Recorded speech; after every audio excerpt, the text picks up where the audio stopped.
8 months as diplomatic attaché to Princess Caroline had taught Daniel Foster one essential truth. She was brilliant at making people want to leave. Her wit was surgical, her dismissals elegant, her contempt perfectly calibrated to drive attendants away while maintaining plausible deniability. He'd watched 7 others quit before him, each claiming other assignments but really just fleeing her calculated cruelty. Daniel stayed, partly because someone had to, partly because he'd recognized the tests for what they were, and maybe partly because he'd glimpsed something vulnerable beneath the mockery that made him think the princess deserved better than abandonment. The state function was supposed to be routine, diplomatic pleasantries and political theater.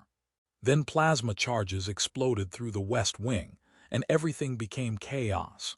Security protocols activated, demanding princess evacuation, but the designated safe room's indicators showed compromised, sabotage from within.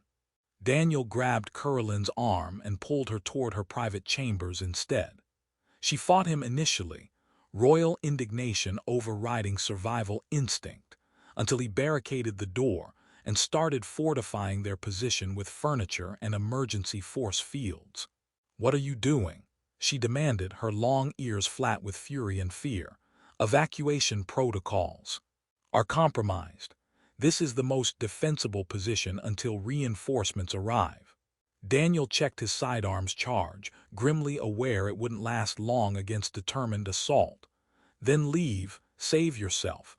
There's no reason," she stopped, something breaking in her voice. "I've given you nothing but contempt for months. Why would you die for someone who mocks you daily?"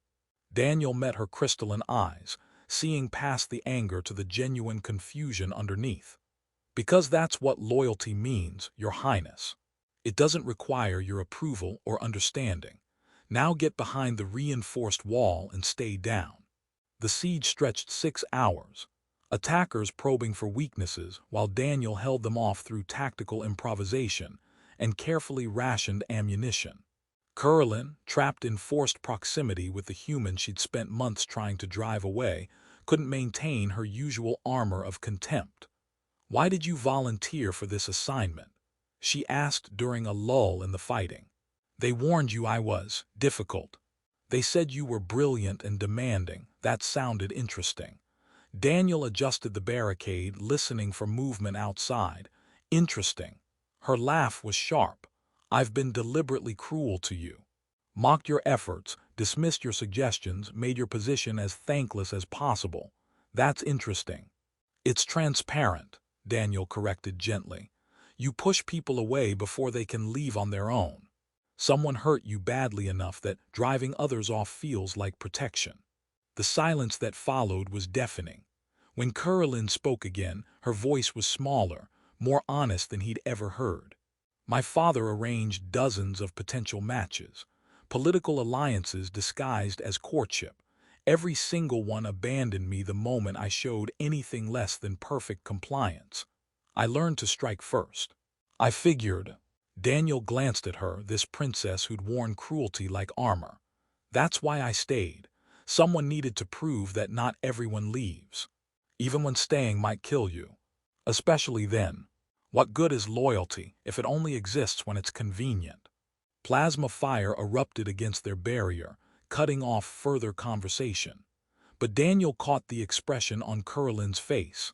Like she was seeing him clearly for the first time, and what she saw both terrified and fascinated her in equal measure. Reinforcements breached the barricade at hour 6, finding Daniel wounded but functional and Caroline unharmed. The attackers were neutralized, the conspiracy's threads being unraveled by security forces. But in the aftermath, once healers had sealed Daniel's injuries, Caroline asked him to stay. Not as diplomatic protocol demanded, as someone she could trust with truth instead of performance. The transformation happened gradually. Caroline still had sharp edges, but now Daniel recognized them as defense rather than attack. She started seeking his counsel on matters of state, trusting judgment he'd proven in crisis. And slowly, she began lowering the armor she'd worn for so long. One evening in her private garden, where bioluminescent flowers painted everything purple, she told him the complete story. Her mother's death when she was young, her father's grief calcifying into political calculation, every potential companion vetted by advisors who cared only about bloodlines and alliances, who left the moment she proved less than perfectly compliant. "I learned cruelty because kindness was used against me," she said quietly, her long ears angled downward. "Vulnerability became weakness to exploit, so I struck first, drove them away before they could leave on their own terms." She met his eyes. "But you stayed, even when I gave you every reason to leave. Why?" Daniel considered his answer carefully, knowing it would change everything between them. "Because I saw past the performance. Because loyalty without conditions is rare. And because somewhere in the months of your mockery, I started caring about Curlin, not the princess, but the woman hiding behind the title." The words hung in the garden's gentle light, impossible to take back. Curlin stood slowly and began removing her formal court attire, the ceremonial layers marking her rank and position, vulnerability profound in its simplicity. "I've worn armor my whole life," she said, setting aside each piece with deliberate care. "You've seen through it and stayed, so I'm trusting you with what's underneath." Without her court finery, Curlin was different, more real, more fragile, more extraordinary than any title could convey. Scars from childhood accidents, exhaustion from maintaining perfect composure, the weight of expectations visible in her posture. She stood before Daniel, vulnerable and terrified and trusting, and he understood the magnitude of what she was offering. "I'm not going anywhere," he said quietly, taking her hands. "Not because of duty or diplomacy, but because I choose to stay, with you, for you, as long as you'll have me." The kiss tasted like relief and promise, careful and desperate all at once.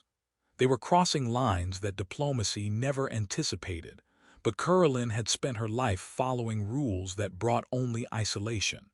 And Daniel had proven some rules existed to be challenged. Their relationship became semi-public knowledge over the following months, causing predictable scandal. Soltari nobility questioned her choice. Human diplomatic corps worried about protocol violations. But Curlin, who'd once weaponized her sharp tongue, now wielded it in defense of what she'd found. "Daniel Foster stayed when assassins breached my chambers," she declared in court, her voice cutting through whispered criticisms. "He stayed when I gave him every reason to leave. He stayed when staying meant risking everything. What have any of you offered that compares?" The silences that followed were deeply satisfying. Daniel, standing beside her through court functions and political theater, marveled at the transformation. She was still formidable, still capable of devastating wit. But now those edges protected something precious rather than hiding vulnerability. In the garden where she'd first chosen trust, she removed her armor again, not just court finery but all her defenses, physical and emotional. "I mocked your loyalty for months," she said, tracing scars he'd earned defending her. "Called it foolishness, I was wrong." "You were testing," Daniel replied, catching her hand and bringing it to his lips. "I understand. And if I test again, old habits die hard. Then I'll stay anyway. That's what loyalty means. It survives the tests." Curlin smiled, genuinely and openly, the expression of someone who'd stopped waiting for abandonment. "I thought loyalty required my approval. You taught me it requires nothing but itself." She kissed him, and Daniel thought that his stubborn refusal to leave had been the best decision he'd ever made. Not because it earned him a princess, but because it earned him Curlin, the brilliant, wounded, extraordinary woman who finally learned that some people stay even when staying is difficult. And that, they both agreed, made all the difference.